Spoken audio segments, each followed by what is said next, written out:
बता बल्दी बता। बताएगी नहीं तो फिर होगा कैसे? बता अभी जो बता, अभी जो बोला वो फिर से बोल। जो बार बार बोलती है तो वो बोल, आप बोल। अब बोल। हॉस्पिटल का कमरा और बेड पर लेटी एक 19 साल की लड़की, जिसके माँ बाप उससे कुछ पूछने की कोशिश कर रहे हैं। उनकी सांसें कांप रही हैं, वो रो रही है और डरते डरते 4 नाम ले रही है। वो बहुत ज़्यादा डर चुकी थी क्योंकि उसके साथ कुछ ऐसा हुआ जिसका उसने कभी सोचा भी नहीं था। ये पल्लवी की जिंदगी का आखिरी वीडियो है। उसने ये नाम क्यों लिए, उसकी इस हालत की वजह क्या थी जिसने उसे हॉस्पिटल के बेड पर जिंदगी से जूझने को मजबूर कर दिया। उसने कॉलेज में हुई उसके साथ उन घटनाओं को अपने पेरेंट्स से समय रहते नहीं बताया था, इसलिए क्योंकि उसे लगता था अगर बता दिया तो पेरेंट्स टेंशन में आ जाएंगे और परेशान होंगे। जब उसने इस वीडियो के जरिए अपने बात रखने की कोशिश की तो उस वीडियो में भी वो पूरा सच बोल ही नहीं पा रही थी। बस इतना ही बताया कि जो कुछ भी उसके साथ हो रहा था वो नॉर्मल नहीं था और ये चीजें उसको अंदर से तोड़ रही थी। इन्होंने गलत किया, मेरे लौटा सकते हैं वापस, वापस लौटा सकते हैं। ये कंगन है, इसको गिफ्ट किया था हॉस्पिटल में, ये उसके सर की, ये उसने कोई, मैं तो मैंने मेरे क्या मना बोला वहां तक भागूंगा, लेकिन नहीं, मैंने नहीं भागा, मैंने छुपा रखा उसको। तो मैं नहीं सोचता कि हरिद्वार में भागूंगा, मैंने उसको छुपा के अपने साथ ही लेके आया। पूरे 3 महीने पल्लवी रात दिन हॉस्पिटल में अपनी जिंदगी से लड़ती रही, चुपचाप सब कुछ सहती रही। उसके माँ बाप ने एक शहर से दूसरे शहर, जहाँ से हो सका, जैसे भी हो सकता था, अपनी बेटी को बचाने के लिए एंड तक कोशिश की। वो भी पल्लवी के साथ एंड तक जूझते रहे। इतनी मशक्कतों के बाद भी Dayanand medical college and hospital Ludhiana में ट्रीटमेंट के दौरान पल्लवी ने अपनी आखिरी सांस ली और हमारे बीच नहीं रही। लेकिन यहीं पर एक सवाल आता है, आखिर पल्लवी के साथ ऐसा हुआ क्या था कि एक हंसती खिलती खुशमिजाज लड़की इतने बड़े डिप्रेशन का शिकार बन गई। अब तो लड़ाई लड़नी है हमने, रोना नहीं है। सभी की जंग है, सबकी जंग साझा है। अब इन्होंने गलत किया, मेरे को लौटा सकते हैं, ये वापस लौटा सकते हैं मेरे को। 19 साल की पल्लवी धर्मशाला हिमाचल प्रदेश की रहने वाली थी।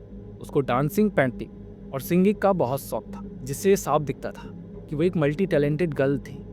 उसके ज़्यादा बड़े सपने नहीं थे। वो चाहती थी कॉलेज जाए और फिर अच्छी एजुकेशन के साथ अपनी ज़िंदगी को एक नया रूप दे सके, अपनी फैमिली को प्राउड फील करा सके। इसी के साथ उसकी आगे की स्टडी साल 2024 में धर्मशाला के गवर्नमेंट डिग्री कॉलेज में चल रही थी। कॉलेज का नॉर्मल माहौल, पढ़ाई, क्लासमेट्स, ऊपर से देखने में सब बढ़िया लगता था, लेकिन अंदर ही अंदर कुछ ऐसा चल रहा था जिसकी भनक किसी को नहीं थी। जुलाई 2025 वो महीना जब पल्लवी का बीए फर्स्ट ईयर का रिजल्ट आता है और वो 3 सब्जेक्ट्स में फेल हो जाती है। जब ये हुआ तो पल्लवी के लिए ये पहला एक बड़ा एकेडमिक फेलियर था। फेल होने के बाद पल्लवी बदली हुई सी थी और वो पहले जैसे रोज कॉलेज जाने वाली स्टूडेंट नहीं रही। कॉलेज जाना कम हो गया और अंदर ही अंदर खुद से बातें करना बढ़ने लगा था। वो अपने आप को दोष देने लगी, उदास रहने लगी थी। फिर 21 अगस्त 2025 को कॉलेज एडमिनिस्ट्रेशन उसका नाम एनरोलमेंट लिस्ट से हटा देता है, वजह लंबे समय से क्लासेस अटेंड न करना।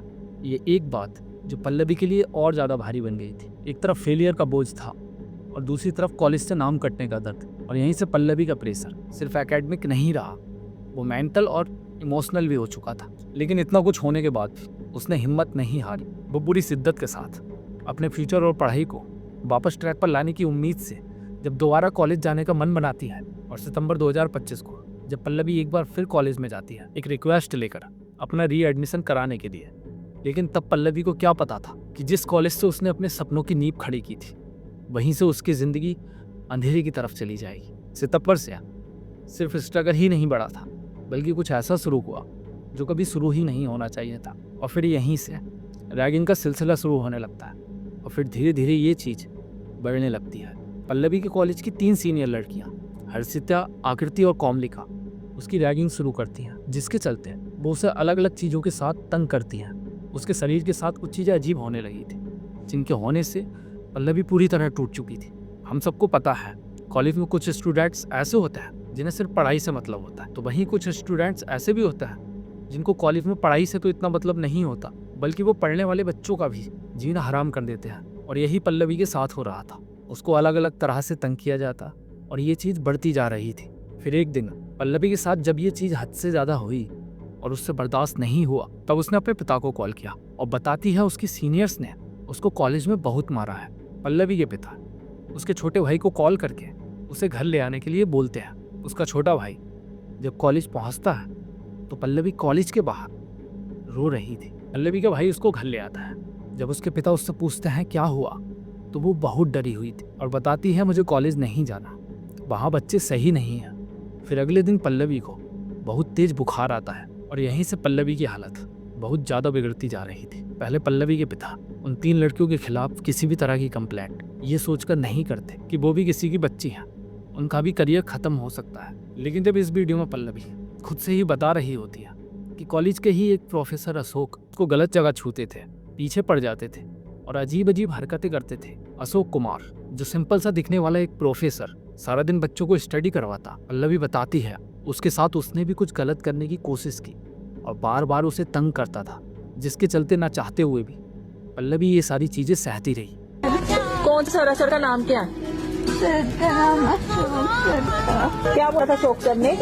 Good evening ma'am. पीछे पड़ जाते थे और अजीब 22 सितंबर से उसकी हालत और ज़्यादा बिगड़ जाती है और पूरे 4 महीने वो डिप्रेशन में रही। एक शहर से दूसरे शहर सारे हॉस्पिटल्स के चक्कर लगाने के बाद 26 दिसंबर 2025 को पल्लवी वेंटिलेटर पर आखिरी सांस लेती है और इस दुनिया से चली जाती है। परिवार का कहना है उसकी मौत की वजह उसके साथ हुई हद से ज़्यादा रैगिंग ही थी, जिसके जिम्मेदार ये 4 लोग ही हैं। फिर पल्लवी के पिता ने 26 दिसंबर को पुलिस में एक शिकायत दर्ज करवाई थी। उस रिपोर्ट के अंदर प्रोफेसर अशोक कुमार का नाम बताने के साथ एक और चीज़ कही गई कि शायद वो पल्लवी के साथ कुछ गलत काम करना चाहता था, जिसके चक्कर से पल्लवी बाहर निकल आई और अपने पेरेंट्स को ये सारी चीज़ें बताती है। और उस कंप्लेंट को हमने वेरीफाई करने के बाद एफआईआर रजिस्टर करी है इसमें, और कल इवनिंग में एफआईआर रजिस्टर हुई है। इसमें जो धाराएं लगी हैं वो 115(3), 75 और सेक्शन 3 क्लॉज 5 लगा है बीएनएस का, और रैगिंग एक्ट के तहत भी मामला दर्ज हुआ है। इसमें हम जो वेरिफिकेशन हुई है, इसमें जो डिसीज्ड हैं वो धर्मशाला से बिलोंग करते हैं, सिद्धबाड़ी के एरिया से बिलोंग करते हैं। और जो अभी तक इन्वेस्टिगेशन, क्योंकि बहुत ही प्रिलिमिनरी स्टेज पर भी इन्वेस्टिगेशन है, तो जो भी फैक्ट्स इसमें निकल के आए थे जो अगेंस्ट दी एक फैकल्टी मेंबर है वो, और जो कलीग्स जिनके अगेंस्ट में रैगिंग का जो मैटर आया है वो अंडर एक्टिव कंसिडरेशन है। इस समय वेरिफिकेशन उसकी चल रही है।